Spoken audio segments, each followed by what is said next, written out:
Olá, olá, bom dia a todos vocês, sejam bem-vindos ao canal Educação para mais uma aula de arte com o professor Adeildo e dando continuidade, à nossa revisão. Nós começamos a revisão sexta-feira sobre arte moderna e arte contemporânea pós-moderna, suas características através de análise de questões, baseado nas questões do Exame Nacional do Ensino Médio, o Enem.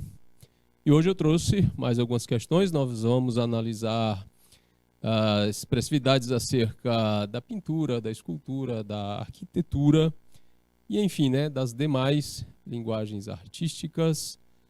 Bom dia, professora Fátima Campelo, que já está aqui com a gente, e para todo mundo que está acompanhando. Hoje são 11 de julho, chegando perto aí das nossas merecidas férias. Vamos trazer aqui a primeira questão, que é interessante, é sobre a arquitetura moderna brasileira.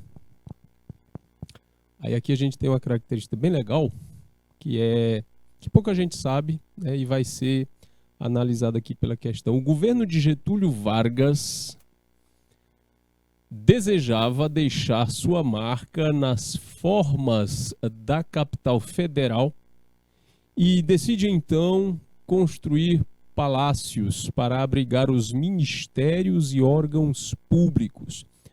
Essa decisão foi de extrema importância, pois na época as empresas e elites só adotavam um estilo depois que ele tivesse sido testado em obras públicas, ou seja, as empresas e elites só adotavam um estilo depois que ele tivesse sido testado em obras públicas. Aliando a isso, temos o fato de que na Europa a crise econômica relacionada à Segunda Guerra Mundial não abria oportunidades para arquitetos modernos, como Le Corbusier, Donati Agati e Marcello Piacentini, que vieram até o Brasil estabelecer relações com o Estado. Ok? Esse é o cenário da situação da arte moderna, na Europa, e a relação dessa mesma situação com o Brasil. Nesse cenário, nesse que a gente acabou de analisar aqui em cima, nasceu o primeiro arranha-céu modernista do Brasil e do mundo.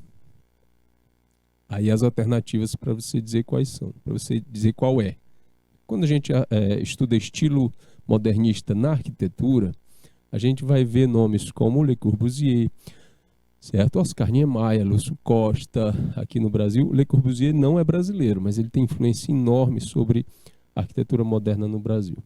Então, se é um cenário onde está sendo analisado a arquitetura moderna no Brasil, e ele pede como exemplo o primeiro arranha-céu modernista do Brasil e do mundo, nós vamos ter na alternativa A sede das Nações Unidas em Nova York. Bom, a gente sabe que a sede das Nações Unidas é projeto de um brasileiro. A estrutura arquitetônica é projeto de um brasileiro.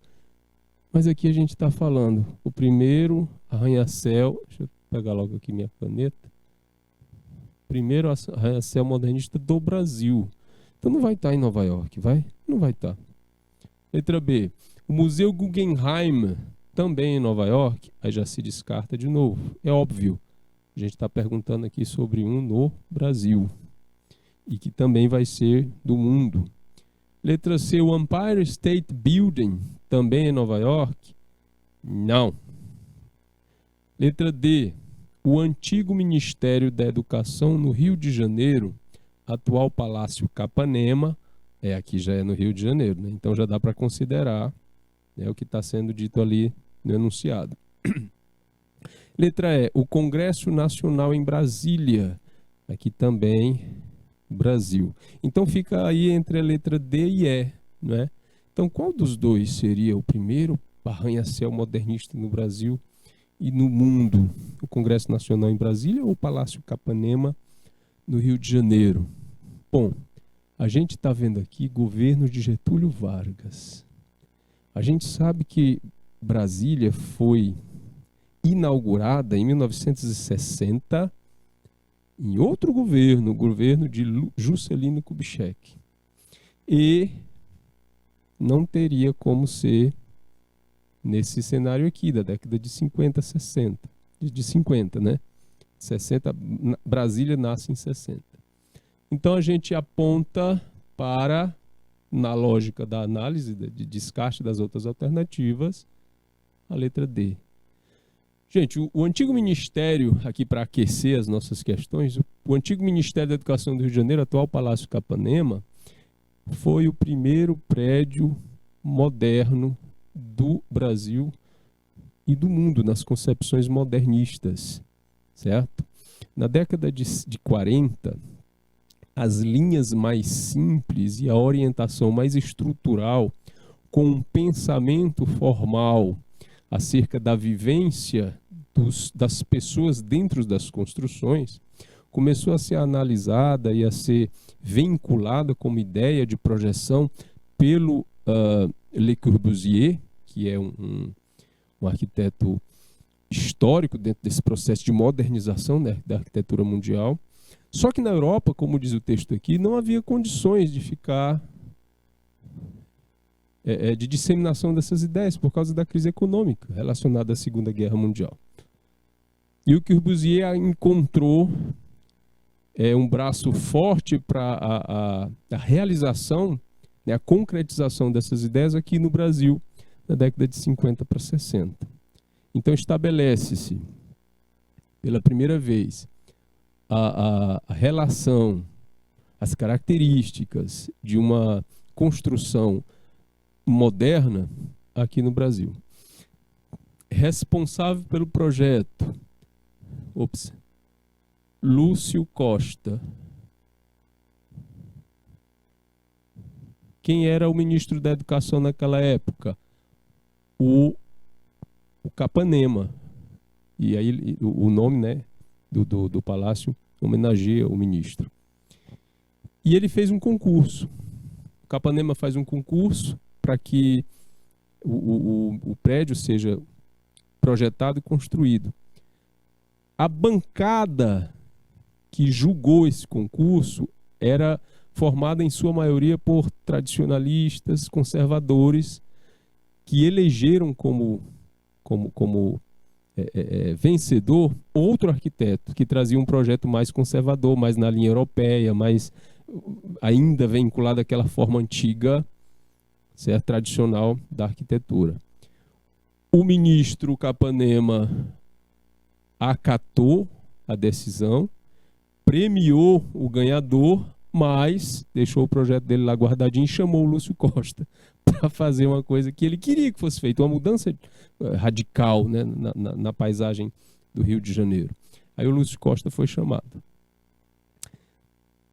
Auxiliado, né, pelo Le Corbusier.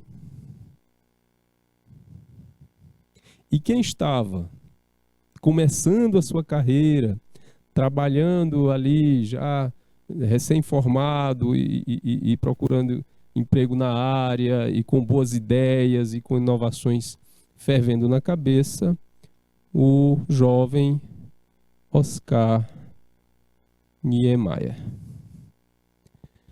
E aí vem aquela coisa que muita gente confunde, né? A relação do Lúcio com o Oscar Niemeyer.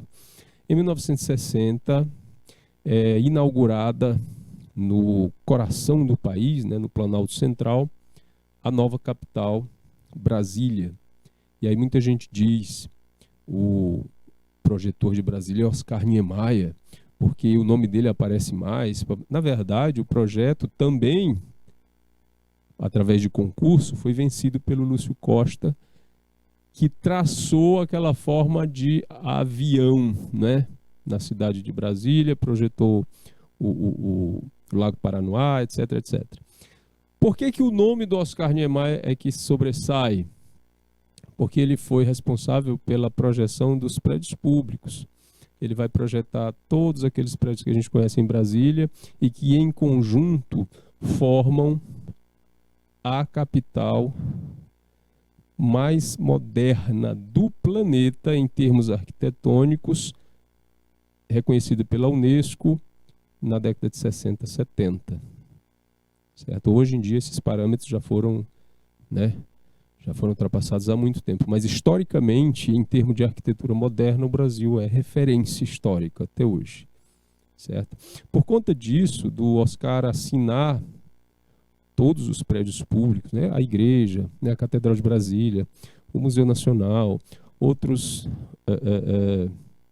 construções como o Congresso Nacional e tudo mais, são assinados por ele. E aí se confunde o nome dele com o projeto da cidade em si, com o traçado urbano, que na verdade é de Lúcio Costa. Na época da inauguração do Palácio Capanema, do Ministério da Educação, do governo, da atuação do Capanema, a Unesco, a Associação e a Associação Internacional de Arquitetura reconhece o Palácio Capanema como o edifício mais moderno do mundo à época. Beleza? Então fica aí, Palácio Capanema, Lúcio Costa, Oscar Niemeyer, Le Corbusier. Próxima questão. Observando os edifícios públicos da atual capital federal, e aí eu já entrego para você lá na questão, no comentário da questão passada, já entreguei a resposta aqui.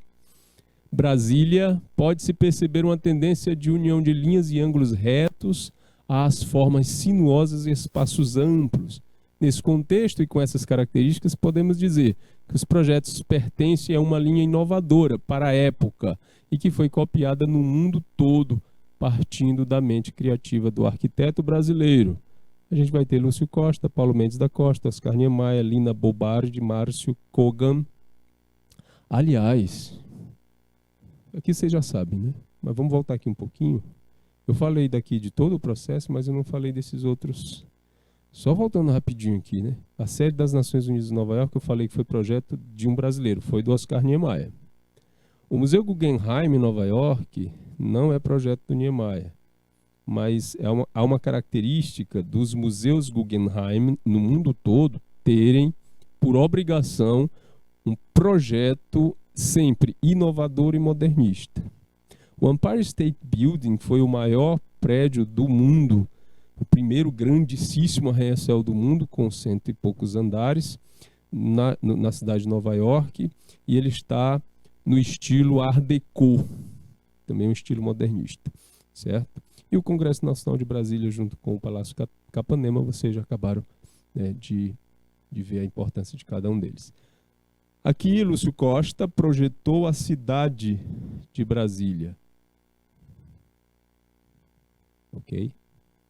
Letra C. Paulo Mendes da Costa, Oscar Niemeyer. Aqui a gente fala faz aquela confusão, né? Lúcio Costa projetou Brasília, Oscar Niemeyer projetou os prédios. Então aqui a gente está falando de edifícios públicos, certo? Edifícios públicos da capital federal. A gente vai ter o Congresso Nacional. Gente, você vê assim alguns edifícios modernistas. Mas Brasília tá sem graça. Mas a gente está falando de uma época de inovação, 1960, década de 50, certo? Para a época, isso aqui era um troço assim absurdamente radical em termos de arquitetura. Por quê? Porque a linha que se seguia ainda era a tradicional europeia neoclássica. Aí quando você tem um traçado diferentão desse aqui, é claro que você dispõe de outras ideias e outras situações. Esse é o Congresso Nacional, criado pelo Niemeyer. Essas cúpulas, uma invertida, né, o côncavo e o convexo, e outra certinha, são os tetos das assembleias, tanto do Senado quanto da Câmara de Deputados. É dele, oxente, aqui a Catedral de Brasília, que aparece só a parte do teto, na parte de fora. Em Brasília, o teto da catedral se mostra presente aqui nesse conjunto de estruturas dessa colunata gigantesca. Lá em cima tem uma cruzinha. Aparece só o teto. Há muito dessa coisa em Brasília que é do subsolo. Ok? A entrada é por baixo, aí tem todo um projeto de vidraçaria, de aramados aí nessa catedral. E outra característica do trabalho do Oscar Niemeyer nesses prédios, nesses edifícios públicos, é o acesso e o espaço. Ele sempre pensou o acesso, né, com facilidade e grandes espaços, para que se favorecesse a aglomeração de pessoas. Alguns prédios públicos hoje em Brasília, como o próprio Congresso Nacional, recentemente colocados no desenho original do espaçamento público, os chamados espelhos d'água, que são grandes espaços com uma piscininha rasa, coisa assim de 30 centímetros no máximo, né, de água, que serve para quê? Para ficar mais bonito, para ficar a água refletindo. Não, serve para impedir as pessoas de se aglomerarem.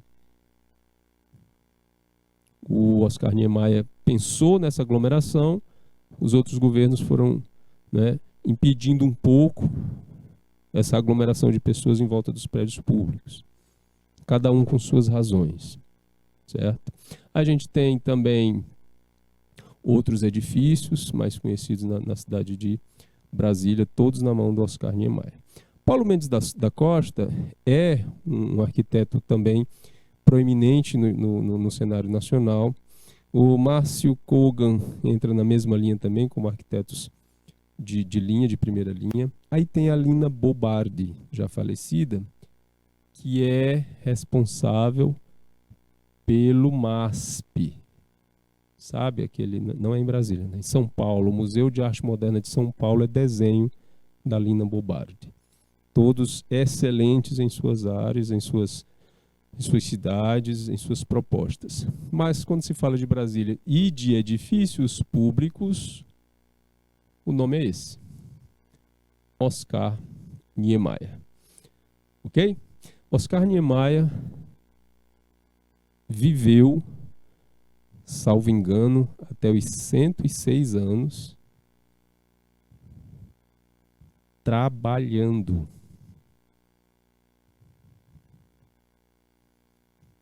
Não é que ele morreu trabalhando, não, mas ele ainda estava na ativa quando faleceu. Salvo engano, 106 ou 103 anos.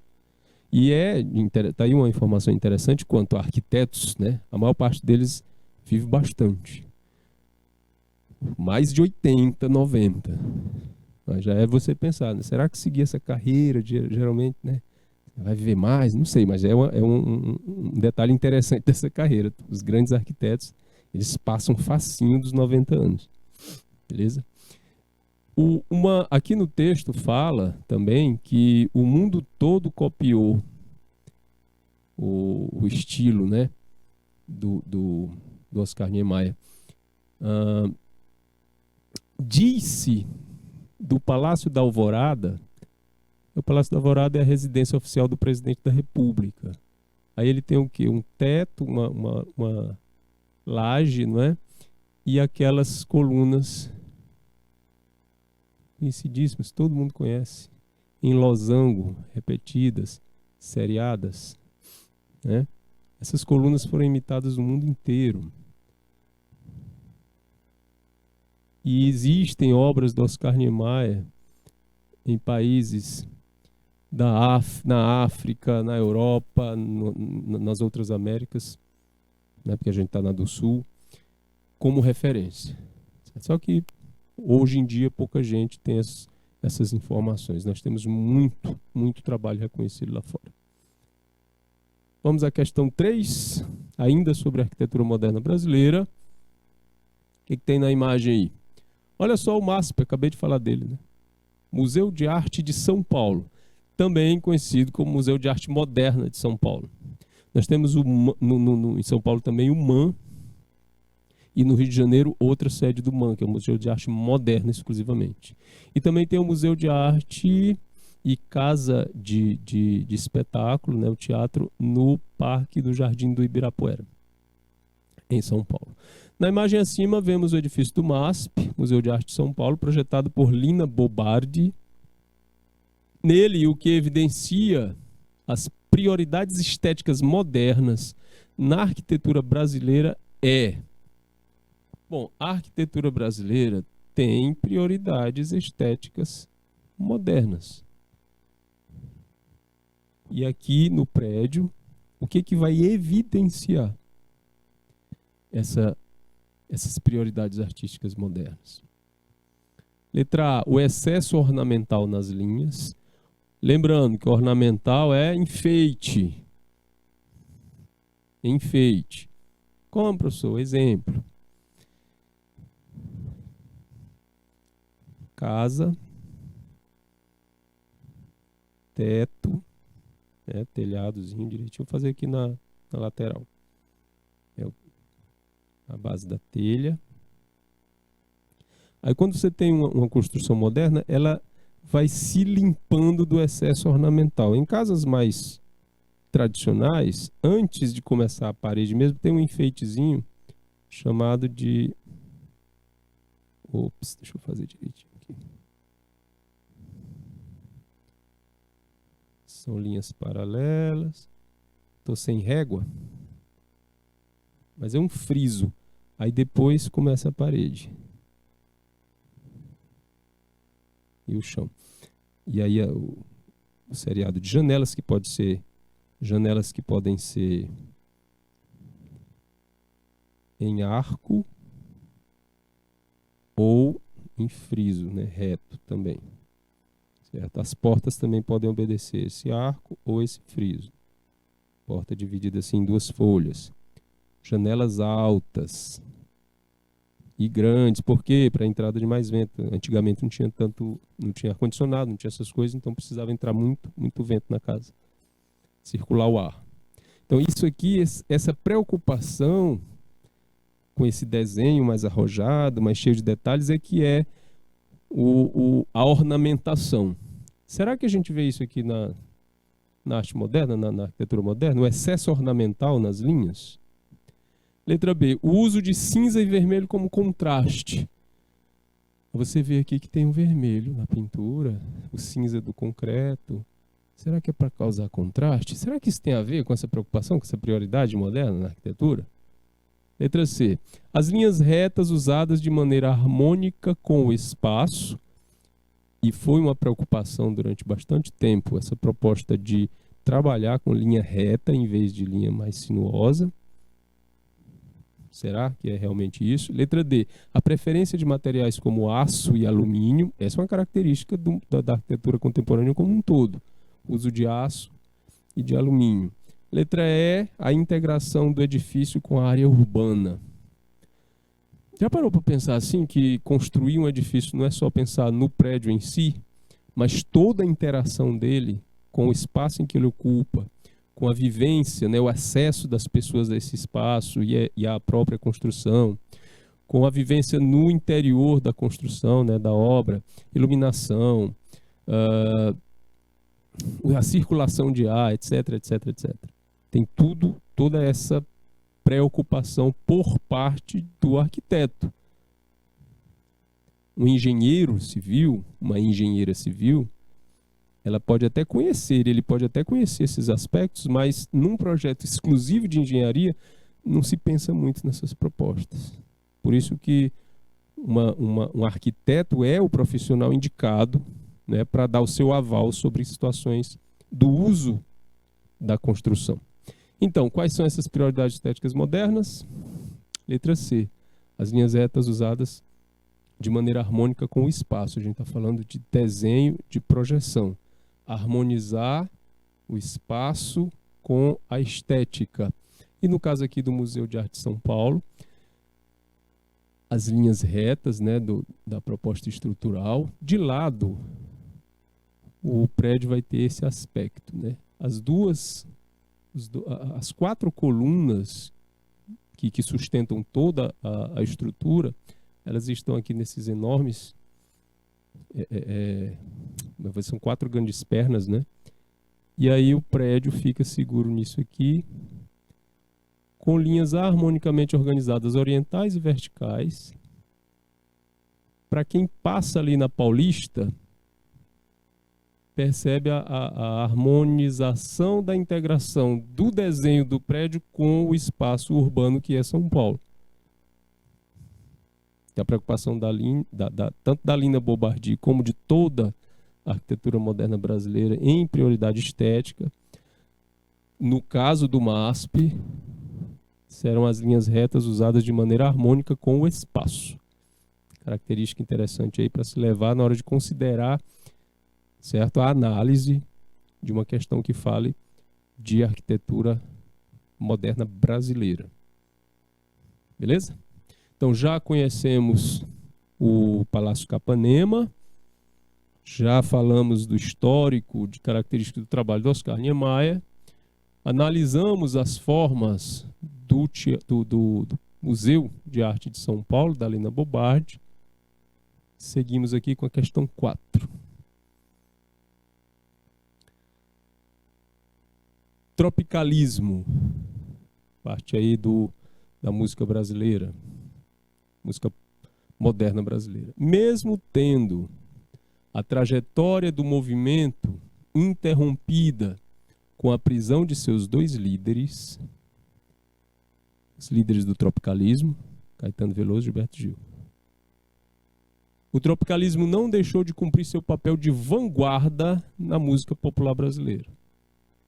A partir da década de 70 do século passado, em lugar do produto musical de exportação de nível internacional prometido pelos baianos com a retomada da linha evolutória, instituiu-se nos meios de comunicação e na indústria do lazer uma nova era musical. Isso aí é uma pesquisa, né, da pequena história da música popular, da modinha ao tropicalismo, do Tinhorão. Um texto adaptado. Aí continua dizendo assim: a nova era musical mencionada no texto evidencia um gênero que incorporou a cultura de massa e se adequou à realidade brasileira. Esse gênero está representado pela obra cujo trecho da letra é. A gente já sabe que é o tropicalismo, está aqui citado aqui, está dito aqui. Fala a prisão dos seus líderes, que é o Gilberto Gil, Caetano Veloso. Fala das características de como ele mudou a indústria, etc, etc. Agora, ele vai colocar aqui 5 exemplos de letra que representam o tropicalismo. Vamos analisar. Na letra A, diz assim: a estrela d'alva no céu desponta e a lua tonta com um tamanho esplendor, da música As Pastorinhas, de Noel Rosa e João de Barro. Na letra B, hoje eu quero a rosa mais linda que houver, quero a primeira estrela que vier para enfeitar a noite do meu bem, da música A Noite do Meu Bem, de Dolores Duran. Na letra C, no rancho fundo, bem para lá do fim do mundo, onde a dor e a saudade contam coisas da cidade. Isso parece Chitãozinho Chororó, né? Do rancho fundo, Ari Barroso e Lamartine Babo. Letra D, baby, baby, não adianta chamar, quando alguém está perdido, procurando se encontrar, da música Ovelha Negra, da Rita Lee. E letra E, pois há menos peixinhos a nadar no mar do que beijinhos que eu darei na sua boca, da música Chega de Saudade, do Tom Jobim e Vinícius de Moraes. A pergunta é: qual dessas aí, na nova era musical mencionada nesse texto, evidencia um gênero que incorporou a cultura de massa e que se adequou à realidade brasileira? Esse gênero está representado, tropicalismo, está representado pela obra cujo trecho da letra é. Analisando as letras, fica bem fácil de perceber qual delas assim é mais moderna, porque a gente está falando de um modernismo da música nacional, da música brasileira.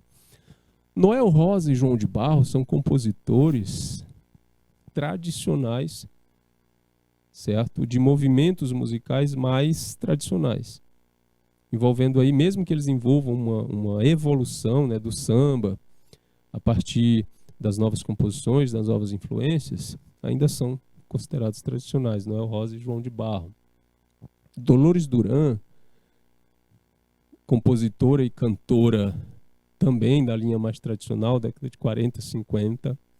No Rancho Fundo, que é uma música considerada sertaneja, né, que no Brasil vai derivar da polca e de outros estilos europeus, e mais ainda nas composições de Ari Barroso e Lamartine Babo no início do século XX. O tropicalismo se dá no Brasil por volta da década de 60. Aí aqui eu tenho uma incursão diferente na língua portuguesa. Acrescentou-se na letra termos estrangeiros. Baby, baby. Não adianta chamar. E a gente tem o nome da Rita Lee. Rita Lee, que compôs o grupo Os Mutantes, que estava dentro dessa linha na época aí com o Chico Buarque, com o Gilberto Gil, Caetano Veloso. Mas também a gente tem aqui o nome do Tom Jobim e Vinícius de Moraes, que também são inovadores nesse processo, né, de desenvolvimento da música brasileira. Só que, o que acontece? Daqui para cima, né, a gente não considera nenhum, e a gente vai ter como resposta a letra B. Por quê? A letra E é do representação aí da Bossa Nova. A Bossa Nova veio antes do tropicalismo, tá? Antes da chamada MPB. A última Bossa Nova que, digamos assim, fez nascer a MPB e enterrou de vez a si própria foi no Festival da Canção, no primeiro Festival da Canção da TV Excelsior, em 1965, com a música Arrastão, interpretada pela Elis Regina, de responsabilidade aí do Vinícius de Moraes, com o Edu Lobo, certo? Aí, para falar de tropicalismo, representante do tropicalismo, a canção Ovelha Negra, da Rita Lee, com essa letra, né, que é a cara da inovação radical e rebelde dos movimentados anos 60 no Brasil, que estavam numa linha de pensamento, de confronto cultural e também de um envolvimento político, já que pontas diferentes estavam pleiteando espaço na liderança política nacional, tanto os conservadores quanto aqueles que queriam uma inovação mais linear, né, mais humana, mais abrangente. E quem defendeu essa linha foi o tropicalismo. Quem defendia a outra linha era chamado na época de os alienados. Por que alienados? Porque eles não levantavam reflexão nem discussão política. A preocupação deles era só entreter as pessoas. Aí a gente vai ter o pessoal da Jovem Guarda, certo? A trupe do Roberto Carlos, Erasmo Carlos e Vanderleia, certo? Essa preocupação de chamar atenção, de criar reflexão, de fazer as pessoas pensarem um pouco sobre como o Brasil, como a situação na nossa cultura nacional estava se construindo e como ela deveria se manter e de onde vêm suas raízes, era mais da linha do pessoal da Tropicália, certo? Então aí, baby, baby, não adianta chorar quando alguém está perdido procurando se encontrar. Todas as letras deles vão ter esse cunho de construir, de acender uma certa chama de reflexão por via social ou política. Essa foi a questão 4. Vamos a 5. Questão 5 ainda, tropicalismo. Na imagem, aparece aí, tá pequenininha, mas aparece aí o Caetano, o Gil, a Rita, Gal Costa, Tom Zé. Essa montagem aí, né? Com frutas e coisas, abacaxi, banana, laranja. Essas referências à natureza e ao consumo, né, das frutas naturais tem a ver, e essas cores fortes, tem a ver com a representatividade tropical do nosso país. O tropicalismo teve como uma de suas propostas a reinterpretação da cultura brasileira e latino-americana. A capacidade de misturar elementos de culturas estrangeiras aos nossos era uma das principais características que os representantes da Tropicália reivindicavam. Olha aí, Misturar elementos de culturas estrangeiras aos nossos. Aí a gente volta nessa questão aqui e a gente vê isso acontecendo aqui, né? Baby, baby. Baby é da língua inglesa, então eles misturam com a, né, culturalmente aí, com o processo todo.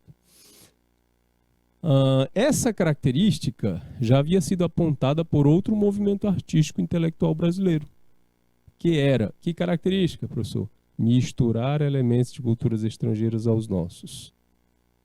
Houve um movimento cultural brasileiro, intelectual, artístico, que disse assim: nós podemos construir uma imagem cultural, um produto cultural consumível que tenha a cara do Brasil, e como nós somos um país miscigenado, que tenha influência em outras propostas de fora, né?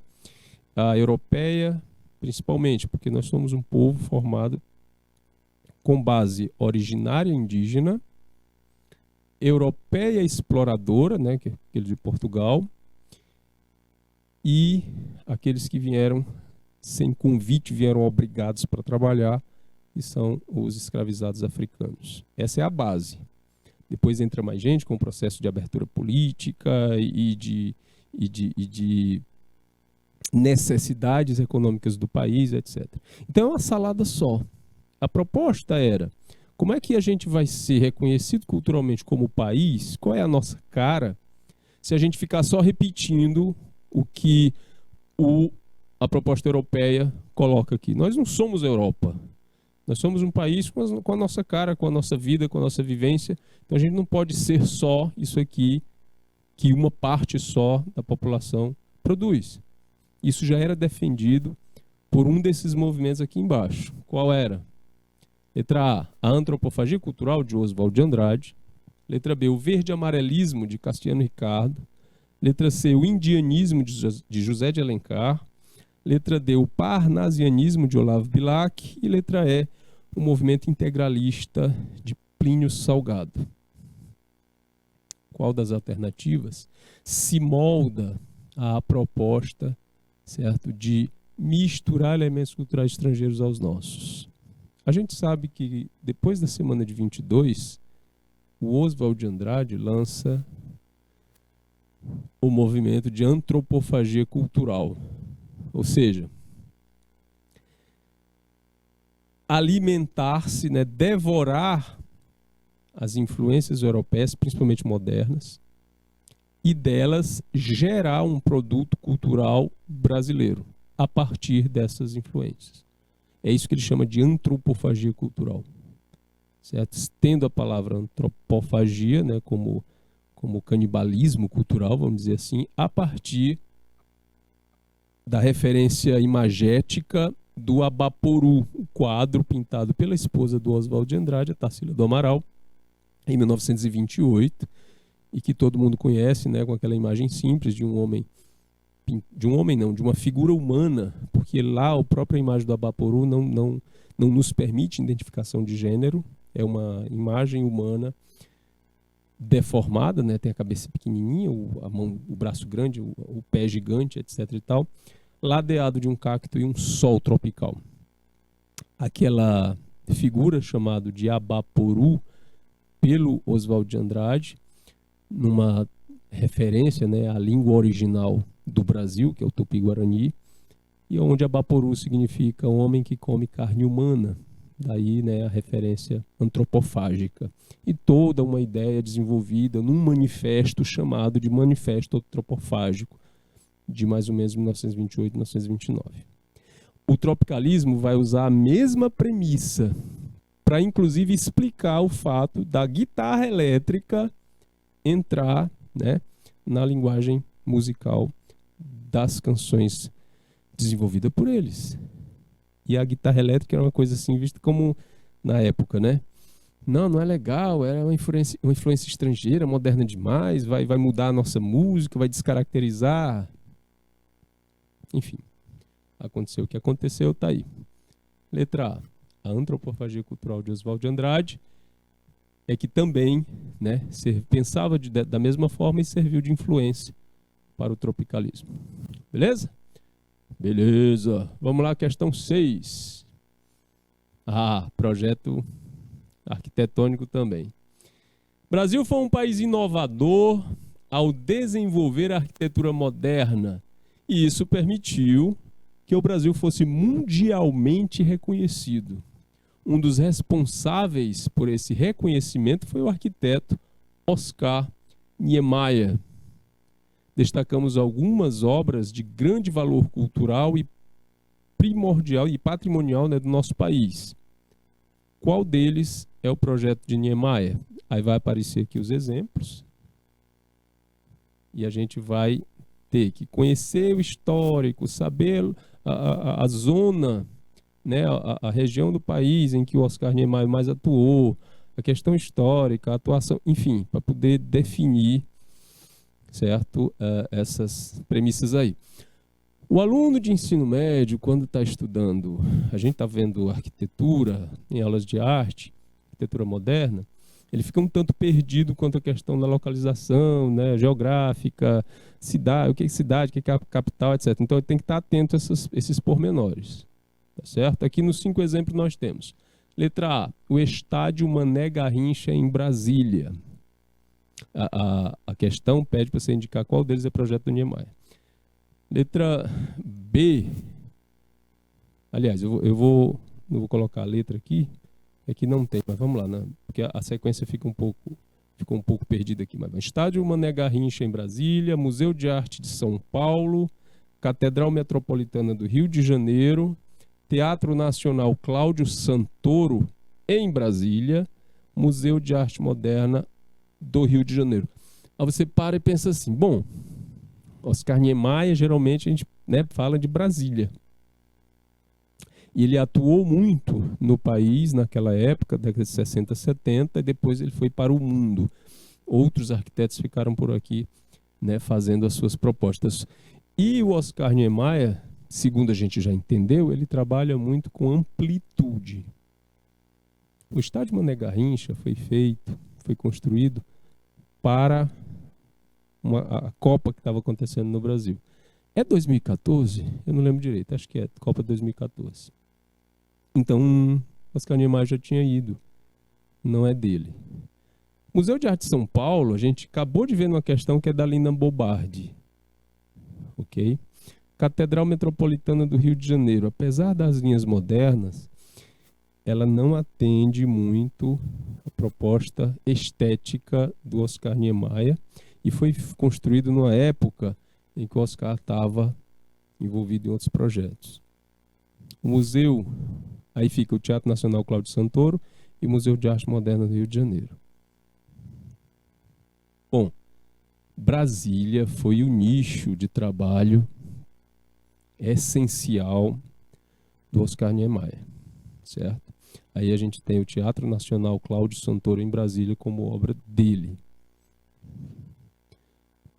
Trazendo de volta aqui o Museu de Arte Moderna do Rio de Janeiro, é de outro projeto, de outro arquiteto. E para quem conhece e gosta de arquitetura e observa os detalhes, ele lembra a estruturação do conjunto das secretarias de governo aqui em Teresina, né? Do Piauí, ali no centro administrativo. Mesmo a ideia de colunata, né, que segura um corpo por dentro, assim, uma estrutura. Mas aqui do Oscar Niemeyer a gente vai destacar a Catedral de Brasília, o Congresso Nacional, o Museu JK, feito depois nas linhas dele, e o Teatro Nacional Cláudio Santoro, que foi inspirado numa pirâmide asteca. Inspirado, não é cópia, numa pirâmide asteca. O trabalho desse teatro, construído na década de 60, que ainda guarda linhas futuristas, modernistas, de plena expressividade, são reconhecidos arquitetonicamente até hoje pela suntuosidade, brilhantismo e uso do espaço no projeto do Niemeyer aí. E a gente observa mais uma vez essa compulsão que ele tinha pelo subsolo. Isso aqui tudo, gente, é o teto, só a parte do teto. Lá de fora. E os acessos, ó, vou fazer uma seta aqui para vocês verem melhor. Os acessos eram assim, subterrâneos, tá? Pela parte de linha de baixo aí. A outra aqui, por esse lado. Eu estive nesse teatro em 1993. Não lembro o que eu estava fazendo, mas eu fui lá, em Brasília. É muito bonito. Então vamos lá? Questão 7. Voltando às escolas modernistas, falando de expressionismo, o movimento expressionista surgiu como uma reação ao positivismo associado aos movimentos impressionista e naturalista, propondo uma arte pessoal e intuitiva em que predominasse a visão interior do artista, a expressão em oposição à restrita observação da realidade, a impressão. Nesse contexto, o principal fator a ser analisado e representado nesse tipo de arte era o sentimento humano, a realidade, a política, o sofrimento da sociedade, a psique humana. A pergunta aí sobre expressionismo, certo? Que é o mesmo que ele está perguntando qual era o motivo principal, qual era o tema construtor das ideias expressionistas. E a gente lembra aqui, quando eu falei de expressionismo, que eles vão trabalhar na seguinte linha. O expressionismo é um fenômeno estético-artístico que aparece na arte desde a pré-história. Fenômeno estético. Como escola modernista de arte, ele vai criar raízes e se expressar ainda mais no início do século XX, na Alemanha, como escola artística, certo? E a proposta era subjetividade. Subjetividade, que está ligada ao quê? As nossas impressões pessoais da realidade, nossos sentimentos, nossas frustrações.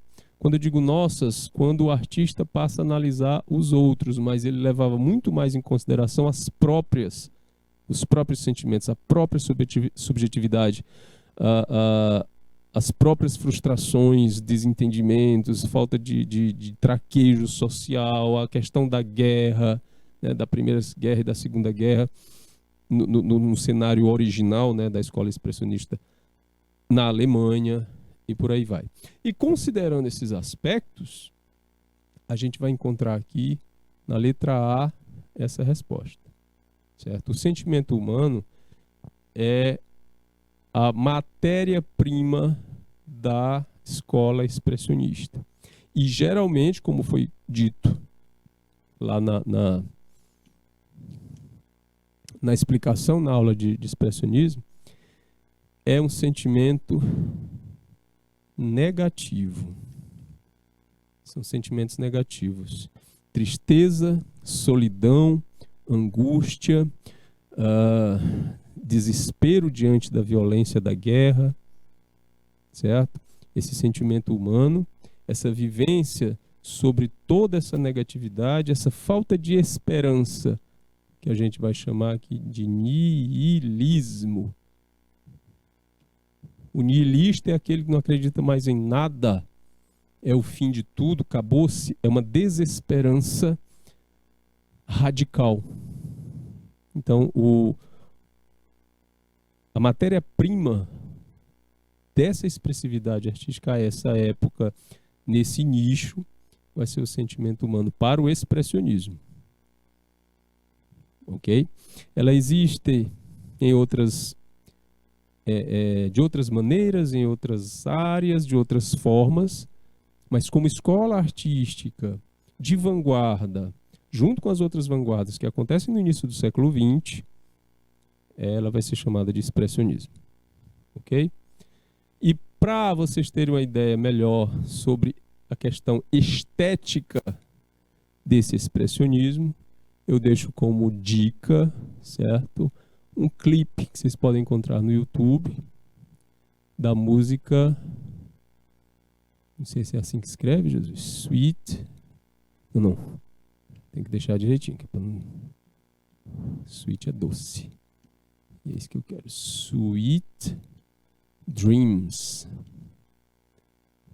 Sweet Dreams. Não aquele do Eurythmics, mas do cantor Marilyn Manson. Esteticamente, ele vai mostrar a estética expressionista que eu estou falando aqui, certo? Mas já deixo de sobreaviso que se você é sensível a imagens um pouco chocantes, né? Não estou falando de violência explícita nem nada assim não, mas é porque ele trata uma estética muito, na maquiagem, né? Nos sets, na locação, é tudo um pouco assim, choca o efeito estroboscópico da imagem. Então, se você for sensível a efeitos estroboscópicos e imagens muito fortes em termos de contraste visual, então não dê uma olhadinha não, certo? Ouça só a música, que o jeito do Marilyn cantar também é extremamente expressionista. Mas fica aí a dica, certo? Ou os trabalhos visuais, né, do Jackson Pollock, né, do expressionismo abstrato. Fica também uma dica mais serena. Jackson Pollock. Você tem ideia desse contexto, certo? Do envolvimento negativo do sentimento humano no expressionismo. Adiante. Questão 8. Leia as 3 estrofes abaixo e em seguida aponte a alternativa correta.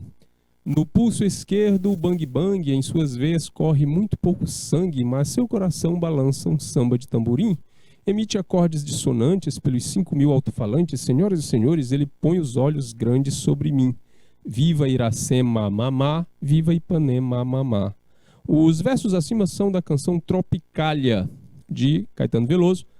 Partindo desses versos, é possível afirmar que Caetano Veloso não se preocupa em passar nenhuma mensagem com a música, apenas enumera palavras soltas sem sentido algum. Caetano Veloso faz uma crítica irônica ao bairro de Ipanema nos versos finais. Letra C. Apesar de levar o título de Tropicália, essa canção nada tem a ver com o movimento tropicalista. Letra D. A mistura de elementos aparentemente sem conexão dão o tom da proposta estética da Tropicália.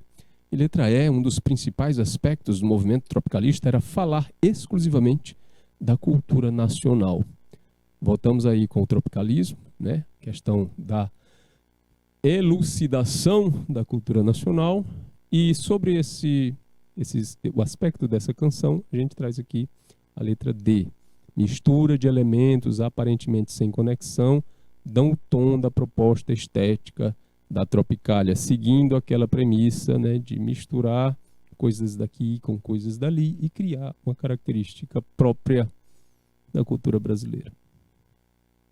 Questão 9. Lembra do dadaísmo?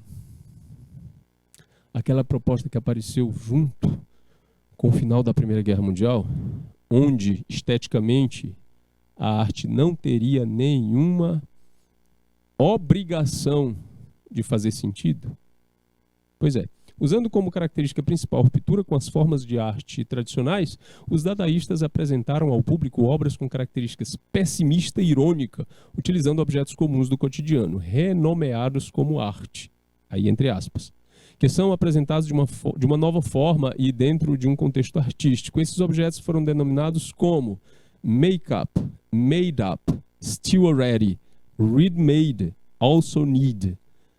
Toda vez que a gente vai falar aqui de um objeto artístico dadaísta, a gente vai chamar isso de letra D, ready-made, que significa algo como algo pronto, já feito, já estabelecido.